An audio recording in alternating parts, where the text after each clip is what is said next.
वेदावानस्य महिमा अधोऽध्यायादिश्च पूर्णः आहोस्य विश्वभूतानि त्रिपादस्यामदन्निवे त्रिपादोर्ध्वमुदयपुरुषः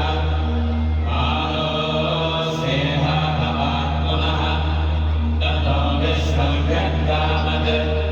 सागराधने अभि तस्मात् विराजदायक विराजो अभिपूरुषः स जातो अध्यरिच्यत पश्चाद्भो विमतो पुरः यत्पुरुषेण अभिधा देवा यज्ञमनन्दत वसन्तो न